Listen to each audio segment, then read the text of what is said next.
Liverpool have pulled further clear away from Man City after beating them 2-0 at Anfield on the weekend. As you can see, they're 11 points ahead of last year's title winners and their team that always seems to win the title. They're 9 ahead of Arsenal and Chelsea, who have an identical record so far. And I have to say, Arsenal and Chelsea are both in great form. Brighton also in the top 4, and City down to 5th after 4 losses in a row. Capitulation, and I mean, they were coping at the start of the season without Rodri, but now it seems to really be affecting them. Since Mateo Kovacic got injured, actually, seems to have just completely taken them out of the game. Brighton sitting in 4th nicely, a draw against Southampton at the weekend, a game that I expected them to win.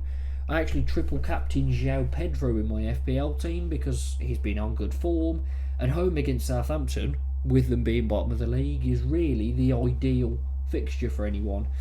Maybe I should have chosen someone playing Brentford away instead, because whenever Brentford play away, they lose and they concede heavily, so that could have been a better idea, but what a waste from me. And Brighton, very annoying from my perspective, but they are doing very well. You can see Wolves have dropped back into the bottom 3 after losing to Bournemouth, with Palace drawing their fixture. So, yeah, tight here. Ipswich, Wolves and Palace all on 9 points. Southampton need to win a game quickly. We go down to the fixtures. Ipswich Palace is the opener, which is massive game with them both being on 9 points. It's very, very hard to call this. Palace are favourites, but I think that'll be a tight game. I've got it down as a 1-1. Leicester West Ham. Is this the first game for Van Nistelrooy?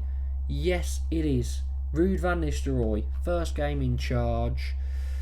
How's that one going to go? Well, West Ham are favourites, but both sides not doing too much. If we look at Leicester, they're 16th on 10 points. West Ham, 13th on 15 points. So, yeah, neither side doing great this season, but with it being Van Nistelrooy's first game, I'm going to go for Leicester to win 2-1. We'll move on to Everton Wolves. Again, another tight game near the bottom, with Everton 15th and Wolves 19th. That means from 19th to 14th, they're all playing each other this week. So, interesting to see how that goes. Wolves lost after 2 wins in a row. Everton have looked very poor as of late. They lost 4-0 to Man United. They're only 2 points above the relegation zone. And Everton are favourites, quite clearly favourites. I'm not sure why. I'm going to go for Wolves to win 2-1. They can't defend, but by God, they can attack. Man City Forest. Forest being 15-2 looks tempting for a freeze, but yeah, City need to get back to winning ways. The title, to be honest, already looks like it's gone. They'd have to win pretty much every game from now to the end of the season, I think, to have a chance. But can they win here? Let's go for no. Forest can be stubborn. Let's go for a 1-1 draw. Newcastle Liverpool. Newcastle not the same as they usually are. I mean, 14 scored, 14 conceded in 13 games. Suggests to me, with Liverpool's good defensive record, but it being at St James's Park, that it's going to be a 1-0 win for Liverpool. I think that's probably quite a safe option. Southampton Chelsea.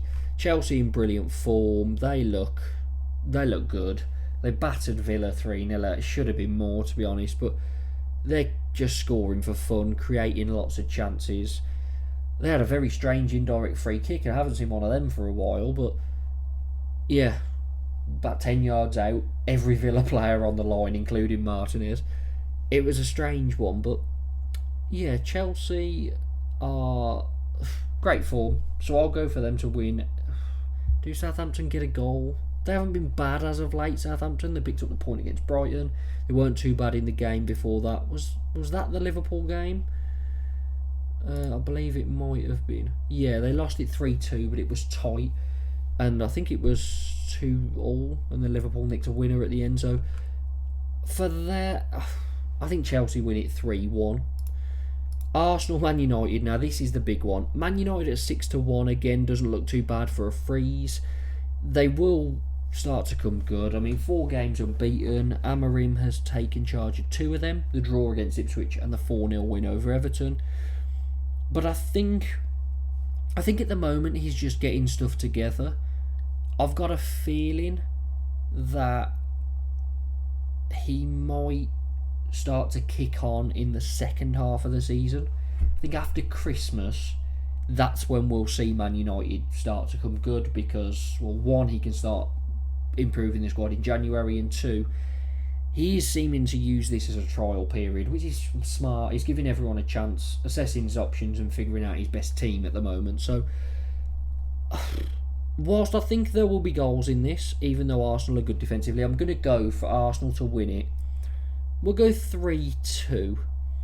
On to Villa-Brentford. Villa, quite clear favourites. I mean, if Brentford were at home, I'd fancy them, but as you can see, Brentford at home, best side in the league. Brentford away,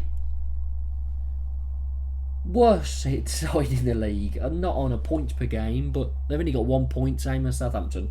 So, yeah, with that being Brentford's record, Villa at home, not great. 2 wins, 3 draws and a loss. So maybe a draw is sensible considering it's 3 draws in a row for Villa. They do look pretty toothless up front. I'm going to change my prediction. I did go for a 2-1 to Villa, but Brentford like a goal. So we'll go 2-2. On to Fulham v Brighton. Now, this one, we've got pretty even by the looks of it. I'm not surprised. I think this could be tight. Fulham having a brilliant start to the season. Mid-table, 5 wins, 4 draws, 4 losses, which is more than what Fulham fans would have hoped for at the start of this season. Couldn't speak then. Brighton, obviously brilliant again, top 4, but Fulham are only 4 points behind them. So if Fulham go and get a win, that could really flip the table on its head. It's a tough one to call this. I think it's going to be tight. I am tempted again by another 2-2 draw, but there's not going to be another surely. So I'm going to have to pick a winner. Fulham at home, okay, similar to Villa, 10 points from 6 games is not too bad at all. Away from home, Brighton, pretty good, 10 points from 6. So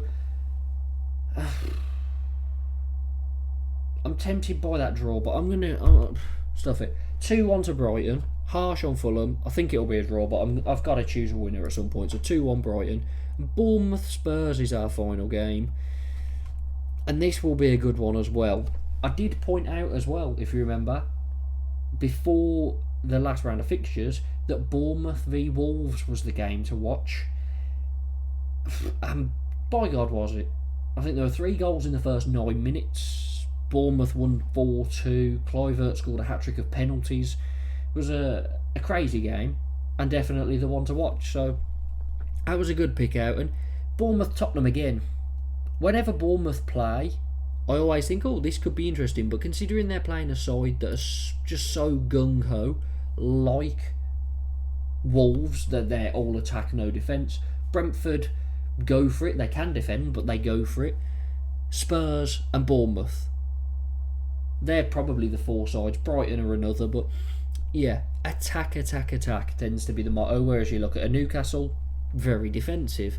So yeah, for this one, I mean, yeah, Spurs 7th, Bournemouth 13th.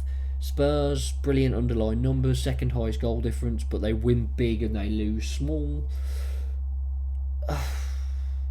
After going let's just look at Spurs' matches, because just to show you, this is what you get with Spurs. They lose to Ipswich 2-1, beat Man City 4-0 away, then draw with Fulham 1-1. That's just what they are. I don't know if I said this last video, but they are that Gattuso quote, sometimes may be good, sometimes may be shit. That is Spurs all over. You don't know what side you're going to get. which is why they're so hard to bloody predict. I'm going to sit on the fence again and go for a 2-2 draw. Those are my predictions. Let me know yours down below. Make sure to like and subscribe, and I'll catch you next time.